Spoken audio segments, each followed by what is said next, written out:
Hi hello ನಮಸ್ಕಾರ ಎಲ್ಲರಿಗೂ nature spirit 9 Kannada tarot card ರೀಡಿಂಗಿಗೆ ವೆಲ್ಕಮ್. ಇವತ್ತು ನಾವು ತಗೋತಾ ಇರುವಂತಹ ರೀಡಿಂಗ್ ಯಾವುದು ಅನ್ನೋದಾದರೆ, ನಿಮ್ಮ ನೆನಪುಗಳು ಅತಿ ಹೆಚ್ಚು ನಿಮ್ಮ ಪರ್ಸನ್ಗೆ ಆಗುವಾಗ ಅವರು ನಿಮ್ಮ ಬಗ್ಗೆ ಯೋಚನೆ ಮಾಡುವಂತಹ ರೀತಿ ಹೇಗಿರುತ್ತೆ ಅನ್ನೋದ್ರ ಬಗ್ಗೆ ನಾನು ರೀಡಿಂಗನ್ನು ತಗೋತಾ ಇದ್ದೀನಿ. ಕೆಲವೊಬ್ಬರಿಗೆ ಕೆಲವೊಂದು ನೆನಪುಗಳು ಅತಿ ಹೆಚ್ಚು ಕಾಡ್ತಾ ಇರುತ್ತೆ. ಬ್ರೇಕಪ್ ಆದಂತಹ ವ್ಯಕ್ತಿಗಳಿಗೂ ಕಾಡ್ತಾ ಇರುತ್ತೆ. ನೀವು ಲವ್ ಲೈಫಿನಲ್ಲಿ ಯಾವುದೇ ಬ್ರೇಕಪ್ ಇಲ್ಲದೆ ಇದ್ರೂ ಕೂಡ ಸ್ವಲ್ಪ ಗ್ಯಾಪ್ಗಳಾದಾಗ ಅಥವಾ ಕಮ್ಯುನಿಕೇಷನ್ ಗ್ಯಾಪ್ಗಳಿರ್ಬೋದು ಅಥವಾ ಅವ್ರನ್ನ ಮೀಟ್ ಮಾಡೋಕ್ಕೆ ಆಗದೆ ಇದ್ದಾಗ ಅದು ಒಂದು ರೀತಿಯ ಸ್ಮಾಲ್ ಗ್ಯಾಪ್ ಇರ್ಬೋದು. ಯಾವುದೇ ಗ್ಯಾಪ್ಗಳು ಸೃಷ್ಟಿಯಾದಾಗ ಅಥವಾ ನಿಮ್ಮ ಪರ್ಸನ್ನ ನಿಮ್ಮ ಬಗ್ಗೆ ಯಾವಾಗಲೂ ನೆನಪು ಮಾಡಿಕೊಳ್ಳುವಾಗ ಯಾವ ರೀತಿ ನಿಮ್ಮ ಬಗ್ಗೆ ಆಲೋಚನೆಗಳನ್ನು ಮಾಡ್ತಾರೆ ಅನ್ನೋದ್ರ ಬಗ್ಗೆ ನಾನು ರೀಡಿಂಗನ್ನು ತಗೋತಾ ಇರೋದು. ಓಕೆ, ಇದೆಲ್ಲವೂ ಕೂಡ ಇನ್ ಜನರಲ್ ಆಗಿರುವಂತಹ ರೀಡಿಂಗ್ ಆಗಿರೋದ್ರಿಂದ ನಿಮಗೆ ರೆಸೊನೇಟ್ ಆದರೆ ಮಾತ್ರ ತಗೊಳ್ಳಿ. ಹಾಗೆಯೇ ಸ್ಕ್ರೀನ್ ಮೇಲೆ ಕಾಣ್ತಾ ಇರುವಂತಹ ಒಂದು ನಂಬರ್, ಅದು ಪರ್ಸನಲ್ ರೀಡಿಂಗಿನ ನಂಬರ್ ಆಗಿರುತ್ತೆ. ಯಾರಿಗೆಲ್ಲ ಪರ್ಸನಲ್ ರೀಡಿಂಗಿನ ಅವಶ್ಯಕತೆ ಇದೆಯೋ ಅವರೆಲ್ಲರೂ ಕೂಡ ವಾಟ್ಸಪ್ ಮೆಸೇಜನ್ನು ಮಾಡೋದ್ರ ಮೂಲಕ ಪೇ ಮಾಡಿ ನಿಮ್ಮ ರೀಡಿಂಗ್ಸ್ಗಳನ್ನು ನೀವು ತಗೋಬೋದಾಗಿರುತ್ತೆ. ರೀಡಿಂಗ್ಗಳನ್ನು ತಗೊಳ್ಳೋದಕ್ಕೆ ಮುಂಚಿತವಾಗಿ ಪ್ಲೀಸ್ ಸೆಲೆಕ್ಟ್ ಯುವರ್ ಆಪ್ಷನ್. ನಿಮ್ಮ ಕಣ್ಮುಂದೆ 2 ಕ್ಯಾಂಡಲ್ಗಳು ಕಾಣಿಸ್ತಾ ಇದೆ ಅಲ್ವಾ? ಓಕೆ, ಸೊ ನಿಮ್ಮ ಪರ್ಸನನ್ನು ನೀವು ಮನಸ್ಸಿನಲ್ಲಿಯೇ ನೆನಪು ಮಾಡ್ಕೊಳ್ತಾ, ನೀವು ಏನು ನನ್ನ ಬಗ್ಗೆ ಯೋಚನೆಯನ್ನು ಮಾಡ್ತಿರ್ತೀರಾ, ನನ್ನ ನೆನಪುಗಳು ನಿಮಗೆ ಆಗೋವಾಗ ನೀವು ನನ್ನ ಬಗ್ಗೆ ಏನು ಯೋಚನೆಗಳನ್ನು ಮಾಡ್ತೀರಾ ಅಂತ ನೇರವಾಗಿ ಮನಸ್ಸಿನಿಂದಲೇ ನಿಮ್ಮ ಪರ್ಸನ್ಗೆ ಪ್ರಶ್ನೆಗಳನ್ನು ಕೇಳೋದ್ರ ಮೂಲಕ ನಿಮ್ಮ ಕಣ್ಣೆದುರುಗಡೆ ನಿಮ್ಮ ಕಣ್ಮುಂದೆ ಇರುವಂತಹ 2 ಕ್ಯಾಂಡಲ್ಗಳಲ್ಲಿ ಯಾವುದಾದರೂ ಒಂದನ್ನು ಆಯ್ಕೆ ಮಾಡ್ಕೊಳ್ಳಿ. ಓಕೆ, ಸೊ ಯೆಲ್ಲೋ ಕಲರ್ ಇರುವಂತಹ ಕ್ಯಾಂಡಲ್ ಅನ್ನು ನೀವು ಆಯ್ಕೆ ಮಾಡ್ಕೊಂಡ್ರೆ ಅದು ಪಾಯ್ ನಂಬರ್ 1. ಪಿಂಕ್ ಕಲರ್ ಇರುವಂತಹ ಕ್ಯಾಂಡಲ್ ಅನ್ನು ನೀವು ಆಯ್ಕೆ ಮಾಡ್ಕೊಂಡ್ರೆ ಅದು ಪಾಯ್ ನಂಬರ್ 2 ಆಗಿರುತ್ತೆ. ಆಯ್ಕೆಯನ್ನು ಮಾಡ್ಕೊಳ್ಳುವಾಗ ಬಹಳ ಕಾನ್ಸಂಟ್ರೇಷನ್ ಇಂದ ಆಯ್ಕೆಯನ್ನ ಮಾಡ್ಕೊಳ್ಳಿ. ಈ 2 ಕ್ಯಾಂಡಲ್ಗಳಲ್ಲಿ ಯಾವುದು ನಿಮಗೆ ತುಂಬಾ ಅಟ್ರಾಕ್ಟ್ ಆಗುತ್ತೋ ಆ ಕ್ಯಾಂಡಲ್ ಅನ್ನ ಸೆಲೆಕ್ಟ್ ಮಾಡ್ಕೊಳ್ಳೋದ್ರ ಮೂಲಕ ನಿಮ್ಮ ಪ್ರೀತಿಯ ವಿಚಾರಕ್ಕೆ ಸಂಬಂಧಪಟ್ಟಂತೆ, ಅಂದ್ರೆ ನಿಮ್ಮ ನೆನಪುಗಳು ನಿಮ್ಮ ಪರ್ಸನ್ಗೆ ಕಾಡುವಾಗ ಅವರು ನಿಮ್ಮ ಬಗ್ಗೆ ಏನು ಯೋಚನೆ ಮಾಡ್ತಾರೆ ಅನ್ನೋದನ್ನ ಖಂಡಿತವಾಗಿಯೂ ತಿಳ್ಕೋಬಹುದಾಗಿರುತ್ತೆ. ಓಕೆ, ಸೊ ರೀಡಿಂಗ್ ಅನ್ನು ಶುರು ಮಾಡೋಣ. Okay, let start. ಹಾಗೇನೆ ಡಿಸ್ಕ್ರಿಪ್ಷನ್ ಬಾಕ್ಸ್ನಲ್ಲಿ ಪ್ರತಿ ಪೈನ ಟೈಮಿಂಗ್ಸ್ ಅನ್ನ ಕ್ಲಿಯರ್ ಆಗಿ ಮೆನ್ಷನ್ ಮಾಡಿರ್ತೀನಿ. ನೀವು ಯಾವ ಫೈಲ್ ಅನ್ನು ಸೆಲೆಕ್ಟ್ ಮಾಡ್ಕೊಂಡಿರ್ತೀರೋ ಆ ಫೈಲ್ನ ಟೈಮಿಂಗ್ಸ್ ಅನ್ನ ನೋಡಿ ಸ್ಕಿಪ್ ಆಗಿ ನಿಮ್ಮ ರೀಡಿಂಗ್ಸ್ ಗಳನ್ನ ನೀವು ತಗೋಬಹುದಾಗಿರುತ್ತೆ. ಓಕೆ, ರೀಡಿಂಗ್ ಅನ್ನು ಶುರು ಮಾಡೋಣ. Okay, let start. ನಂಬರ್ 1 ಯಾರೆಲ್ಲ ಆಯ್ಕೆಯನ್ನು ಮಾಡ್ಕೊಂಡಿದ್ದೀರೋ, ಸೊ ನಿಮಗೆ ನಿಮ್ಮ ಪರ್ಸನ್ ಏನು ಹೇಳ್ತಾ ಇದ್ದಾರೆ, ನಿಮ್ಮ ನೆನಪುಗಳು ಅತಿ ಹೆಚ್ಚು ಕಾಡುವಾಗ ಅಥವಾ ನಿಮ್ಮ ನೆನಪುಗಳು ಪದೇ ಪದೇ ಬರುವಾಗ ಅವರು ಏನೆಲ್ಲ ಯೋಚನೆಗಳನ್ನು ಮಾಡ್ತಾರೆ ಅನ್ನೋದಾದರೆ, ನಿಮ್ಮ ಬಗ್ಗೆ ತುಂಬ ಅಟ್ರಾಕ್ಟಿವ್, ನನಗೂ ಇದೆ, ನಿನಗೂ ಕೂಡ ನನ್ನ ಬಗ್ಗೆ ಅಟ್ರಾಕ್ಟಿವ್ ಆಗಿದೆಯೇನೋ ಅನ್ನುವಂತಹ ರೀತಿಯಲ್ಲಿ ಆಲೋಚನೆಗಳನ್ನು ಮಾಡ್ತಾರೆ. ಕೆಲವೊಮ್ಮೆ ಅವರು ಅನ್ಕೊಳ್ಳೋದೇನೆಂದರೆ, ಇದು ಅಟ್ರಾಕ್ಷನ್ ಅಷ್ಟೇನಾ ಅಥವಾ ಬರೀ ಫ್ರೆಂಡ್ಲಿ ಲವ್ವಾ ಇದು, ಅಥವಾ ನನ್ನನ್ನು ನೇರವಾಗಿ ಪ್ರೀತಿಸ್ತಾ ಇದ್ದಾರ ಇಲ್ವಾ ಅಂತ ಅವ್ರು ಹೇಳ್ತಾನೆ ಇಲ್ವಲ್ಲ ಅನ್ನುವಂತಹ ರೀತಿಯಲ್ಲಿಯೂ ಕೂಡ ಯೋಚನೆಗಳನ್ನು ಮಾಡ್ತಾರೆ. ಅಂದರೆ ಯೂನಿವರ್ಸ್ನಲ್ಲಿ ಕೆಲವೊಬ್ಬರಿಗೆ ಕೆಲವೊಂದು ಯೋಚನೆಗಳು ಇರುತ್ತೆ. ಒಬ್ಬೊಬ್ಬರು ಒಂದೊಂದು ರೀತಿಯಲ್ಲಿ ಆಲೋಚನೆಗಳನ್ನು ಮಾಡ್ತಾ ಇರ್ತಾರೆ ನೆನಪಾದಾಗ. ಅದರಲ್ಲಿ ಮೊದಲನೇದಾಗಿ ಯೂನಿವರ್ಸ್ನಲ್ಲಿ ಕೆಲವೊಬ್ಬರು ಏನು ಆಲೋಚನೆಗಳನ್ನು ಮಾಡ್ತಾರೆ ಅಂದರೆ, ಓಪನ್ ಅಪ್ ಆಗಿ ನೀವು ನನಗೇನು ಹೇಳಿಲ್ಲ, ಐ ಲವ್ ಯು ಅಂತ ನೀವೇನು ನನಗೆ ಹೇಳಿಲ್ಲ, ಆದರೂ ಕೂಡ ನೀವೇನೋ ನನಗೆ ಅಟ್ರಾಕ್ಟ್ ಆಗಿದ್ದೀರೇನೋ, ನನ್ನ ಬಗ್ಗೆ ಅಟ್ರಾಕ್ಷನ್ ಇದೆಯೇನೋ ಅನ್ನುವಂತಹ ಫೀಲ್ ನನಗೆ ಆಗ್ತಾ ಇದೆ. ಅದರ ಬಗ್ಗೆ ನಾನು ನಿಮ್ಮ ಹತ್ರ ಕೇಳಬೇಕು, ನಾನು ಹೇಳ್ಕೋಬೇಕು ನಿಮ್ಮ ಹತ್ರ ಅನ್ನುವಂತಹ ರೀತಿಯಲ್ಲಿ ಯೋಚನೆಗಳನ್ನು ಮಾಡ್ತಿರ್ತಾರೆ. ಅಥವಾ ಇದು ಫ್ರೆಂಡ್ಲಿ ಲವ್ ಅಥವಾ ರಿಯಲ್ ಆಗಿಯೂ ನೀವು ನನಗೆ ಕಮಿಟ್ ಆಗ್ತಿರೋ ಇಲ್ವೋ ಇದನ್ನೆಲ್ಲ ಕೇಳಬೇಕು ಅನ್ನುವಂತಹ ಯೋಚನೆಗಳಲ್ಲಿ ಇರ್ತಾರೆ.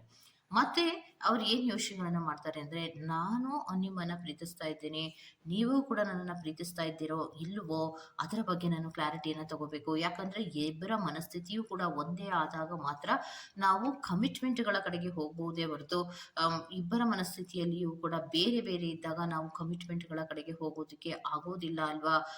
ನಾವಿಬ್ಬರೂ ಕೂಡ ಒಂದೇ ರೀತಿ ಯೋಚನೆಯನ್ನು ಮಾಡ್ತಾ ಇದ್ರೆ ಮಾತ್ರವೇ ಒಂದು ಸಕ್ಸಸ್ ಆದಂತಹ ಪ್ರೀತಿಯನ್ನು ಪಡ್ಕೊಳ್ಳೋದಕ್ಕೆ ಸಾಧ್ಯ ಆಗತ್ತೆ. ನಾನು ನಿಮ್ಮನ್ನು ಅತಿಯಾಗಿ ಪ್ರೀತಿಸಿ ನೀವು ನನ್ನನ್ನು ಪ್ರೀತಿಸ್ತಾ ಇಲ್ಲ, ಜಸ್ಟ್ ಫ್ರೆಂಡ್ಶಿಪ್ ಅಲ್ಲಿ ಇದ್ದೀರಾ ಅನ್ನುವಂತಹ ರೀತಿಯಲ್ಲಿ ನೀವೇನಾದರೂ ಹೇಳೋದಾದ್ರೆ ಆಗ ನನಗೆ ಬೇಜಾರ ಆಗಬಹುದೇನೋ ಅನ್ನುವಂತಹ ರೀತಿಯಲ್ಲಿ ಆಲೋಚನೆಗಳನ್ನು ಮಾಡ್ತಾರೆ. ಕೆಲವೊಬ್ಬರಿಗೆ ಓಪನ್ ಅಪ್ ಆಗಿ ಐ ಲವ್ ಯು ಅಂತ ಹೇಳಿರ್ತಾರೆ, ನಿಮ್ಮ ಕಡೆಯಿಂದ ನಿಮ್ಮ ಕಡೆಯಿಂದ ಯಾವುದೇ ರೀತಿಯ ಉತ್ತರಗಳು ನಿಮ್ಮ ಪರ್ಸನ್ಗೆ ಹೋಗದೇ ಇದ್ದಾಗ ಆವಾಗಲೂ ಕೂಡ ಯೋಚನೆಗಳನ್ನು ಮಾಡ್ತಾರೆ. ಅಥವಾ ನಾನೊಬ್ಬನೇ ಅತಿ ಹೆಚ್ಚು ಪ್ರೀತಿಸ್ತಾ ಇದ್ದೀನೇನೋ, ನೀವು ನಿಮ್ಮ ಪಾಡಿಗೆ ನೀವಿದ್ದೀರೇನೋ ಅನ್ನುವಂತಹ ರೀತಿಯಲ್ಲಿ ಅವರು ಯೋಚನೆಗಳನ್ನು ಮಾಡ್ತಿರ್ತಾರೆ ಕೆಲವೊಮ್ಮೆ ನಿಮ್ಮ ಪರ್ಸನ್ನು. ಮತ್ತೆ ಇನ್ನೊಂದು ಏನು ಹೇಳ್ತಾರೆ, ಕರೆಕ್ಟಾಗಿ ತಿಳ್ಕೋಬೇಕು, ಅವರು ನನ್ನ ಪ್ರೀತಿಸ್ತಾ ಇದ್ದಾರಾ ಇಲ್ವಾ ಅನ್ನೋದನ್ನ ಕರೆಕ್ಟಾಗಿ ತಿಳ್ಕೊಂಡು ಮೂವ್ ಆನ್ ಆಗಬೇಕು. ಯಾಕಂದರೆ ನಾನೊಬ್ಬನೇ ಪ್ರೀತಿಯನ್ನು ತೋರಿಸ್ತಾ ಇದ್ದರೆ ಆ ಕಡೆಯಿಂದ ನನಗೆ ಯಾವುದೇ ಸ್ಪಷ್ಟವಾದ ಉತ್ತರಗಳು ಸಿಗಲಿಲ್ಲ ಅಂದರೆ ಇದು ಯಾವುದೇ ರೀತಿಯಲ್ಲಿಯೂ ಈ ಪ್ರೀತಿ ಅನ್ನೋದು ಸಕ್ಸಸ್ ಆಗೋದಕ್ಕೆ ಸಾಧ್ಯ ಇಲ್ಲ ಅನ್ನುವಂತಹ ರೀತಿಯಲ್ಲಿ ಯೋಚನೆಗಳನ್ನು ಮಾಡ್ತಾ ಇರುವಂತಹ ಸಾಧ್ಯತೆಗಳು ಇರುತ್ತೆ. ಸೊ ಅಲ್ಲಿಗೆ ನಿಮ್ಮ ಪರ್ಸನ್ಗೆ ನಿಮ್ಮ ನೆನಪುಗಳು ಆದಾಗ ಅವರು ಯೋಚಿಸುವಂತಹ ರೀತಿ ಏನು ಅಂದರೆ, ಇದು ಕಮಿಟೆಡ್ ಆದಂತಹ ಪ್ರೀತಿಯಾ, ನೀವೇನು ನನಗೆ ಮೋಸ ಮಾಡೋದಿಲ್ವಾ, ಅಥವಾ ನಿಮಗೆ ನೀವು ನನ್ನನ್ನು ಬಿಟ್ಟು ಬೇರೆ ಯಾರನ್ನಾದರೂ ನೀವು ಪ್ರೀತಿಸ್ತಾ ಇದ್ದೀರಾ, ಇದೆಲ್ಲ ಕ್ಲಾರಿಟಿಯನ್ನು ತಗೋಬೇಕು ಅನ್ನುವಂತಹ ಮನಸ್ಥಿತಿ ಇದೆ. ಯಾಕಂದ್ರೆ ನಾನು ನಿಮ್ಮ ಬಗ್ಗೆ ಗಮನವನ್ನ ಕೊಡ್ತಾ ಇರ್ತೀನಿ, ಅಥವಾ ನೀವೇ ಬೇರೆ ಯಾರನ್ನಾದರೂ ಪ್ರೀತಿಸ್ತಾ ಇದ್ರೆ ಇದೆಲ್ಲ ವಿಚಾರಗಳನ್ನ ನಾನು ಸರಿಯಾಗಿ ಓಪನ್ ಅಪ್ ಆಗಿ ಮಾತಾಡಬೇಕು ಅನ್ನುವಂತಹ ರೀತಿಯ ಆಲೋಚನೆಗಳನ್ನ ನಿಮ್ಮ ಪರ್ಸನ್ಗಳು ನಿಮ್ಮ ನೆನಪಾದಾಗ ಮಾಡ್ತಾ ಇರುವಂತಹ ಸಾಧ್ಯತೆಗಳು ಇರುತ್ತೆ ಅನ್ನೋದನ್ನ ರೆಪ್ರೆಸೆಂಟ್ ಮಾಡ್ತಾ ಇದೆ. ಓಕೆ, ಸೊ ಇದಿಷ್ಟು ಪಾಯ್ ನಂಬರ್ 1 ಅವರ ರೀಡಿಂಗ್ ಆಗಿರುತ್ತೆ. ಗೋ ಟು ದ ನೆಕ್ಸ್ಟ್ ಪಾಯ್ ನಂಬರ್ 2. ಪಿಂಕ್ ಕಲರ್ ಇರುವಂತಹ ಕ್ಯಾಂಡಲ್ ಅನ್ನ ಯಾರೆಲ್ಲ ಆಯ್ಕೆಯನ್ನ ಮಾಡ್ಕೊಂಡಿದ್ದೀರೋ, ಸೊ ನಿಮ್ಮ ನೆನಪುಗಳು ಅತಿ ಹೆಚ್ಚು ನಿಮ್ಮ ಪರ್ಸನ್ಗೆ ಆದಾಗ ಅವರು ನಿಮ್ಮ ಬಗ್ಗೆ ಯೋಚನೆ ಮಾಡುವಂತಹ ರೀತಿ ಏನು ಅನ್ನೋದಾದ್ರೆ, ನನ್ನ ಕಡೆಗೆ ಗಮನ ಇದೆಯಾ ಅಥವಾ ಇಲ್ವಾ ಅನ್ನೋದೊಂದು ಅವರಿಗೆ ಇದೆ. ಇನ್ನೊಂದು, ಪ್ರೀತಿ ಅನ್ನೋದು ಟ್ರಯಾಂಗಲ್ ಲವ್ ಸ್ಟೋರಿ ಏನಾದರೂ ಇದೆಯಾ ಅನ್ನುವಂತಹ ಒಂದು ಅನುಮಾನ ಅವರಲ್ಲಿ ಇರುತ್ತೆ. ಯಾಕೆ ಅಂದರೆ, ಯಾವಾಗ ಟ್ರಯಾಂಗಲ್ ಆಗುವಂಥ ಸಾಧ್ಯತೆಗಳಿರುತ್ತೆ ಅಥವಾ ಪ್ರೀತಿ ಅನ್ನೋದು ಯಾವಾಗ ಇಂಬ್ಯಾಲೆನ್ಸ್ ಆಗುವಂಥ ಸಾಧ್ಯತೆಗಳಿರುತ್ತೆ ಅಂತ ಅವ್ರು ಯೋಚನೆ ಮಾಡ್ತಾರೆ ಅಂದರೆ, ಕಮಿಟೆಡ್, ನಾನು ಮದುವೆ ಮಾಡ್ಕೋಬೇಕು ಅಂದಾಗ ಅಥವಾ ಪ್ರೀತಿಯನ್ನ ಒಂದು ಕಮಿಟ್ಟಿನ ಕಡೆಗೆ ತಗೊಂಡು ಹೋಗ್ತೀನಿ ಅಂದಾಗ ಈ ಪ್ರೀತಿಯಲ್ಲಿ ಏನಾದರೂ ಹೆಚ್ಚು ಕಡಿಮೆ ಆಗುವಂತಹ ಸಾಧ್ಯತೆಗಳು ಇರುತ್ತೆ, ನನ್ನನ್ನೇನಾದರೂ ರಿಜೆಕ್ಟ್ ಮಾಡುವಂತಹ ಸಾಧ್ಯತೆಗಳು ಇರುತ್ತೆ ಅನ್ನುವಂಥದ್ದನ್ನ ರೆಪ್ರೆಸೆಂಟ್ ಮಾಡ್ತಾ ಇದೆ. ಯಾಕೆ ನಿಮ್ಮ ನೆನಪಾದಾಗ ನಿಮ್ಮ ಪರ್ಸನ್ ಈ ರೀತಿ ಯೋಚನೆಗಳನ್ನ ಮಾಡ್ತಾರೆ ಅನ್ನುವಾಗ, ಅಲ್ಲಿ ನೀವು ಓಪನ್ ಅಪ್ ಆಗಿ ಇರೋದಿಲ್ಲ.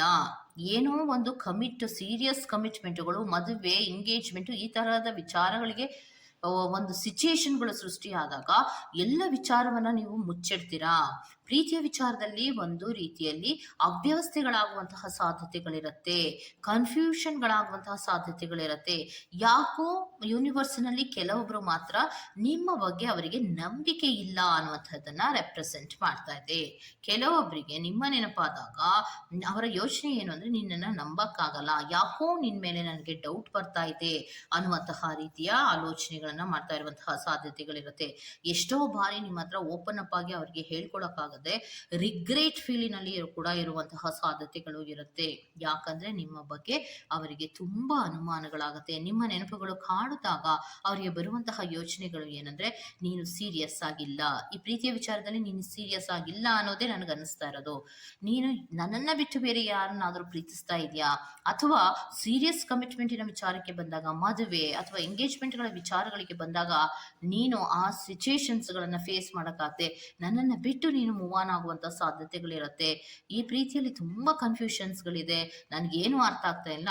ಎಷ್ಟೋ ಬಾರಿ ನಾನು ಒಬ್ನೇ ಅಥವಾ ಒಬ್ಳೆ ಕೂತ್ಕೊಂಡು ಅಳ್ತಾ ಇರ್ತೀನಿ, ನನಗೆ ತುಂಬಾ ರಿಗ್ರೆಟ್ ಫೀಲ್ ಆಗ್ತಾ ಇದೆ.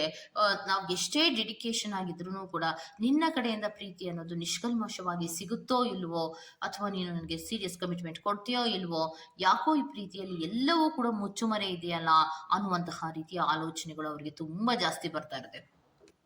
ಅವ್ರು ಎಷ್ಟೇ ಸಮಾಧಾನವಾಗಿ ಇದ್ದಾರೆ ಅನ್ನುವಂತಹ ರೀತಿಯ ಮುಖವನ್ನ ಮಾಡ್ತಾ ಇದ್ರು ಅಥವಾ ಪ್ರಿಟೆಂಡ್ ಅನ್ನ ಮಾಡ್ತಾ ಇದ್ರು ಕೂಡ ಅವರ ಮನಸ್ಸಿನಲ್ಲಿ ತುಂಬಾ ಕನ್ಫ್ಯೂಷನ್ಸ್ಗಳು, ತುಂಬಾ ಒಂದು ರೀತಿಯಲ್ಲಿ ಇಂಪೇಷನ್ಸ್ ಆಗಿಯೇ ಇರ್ತಾರೆ.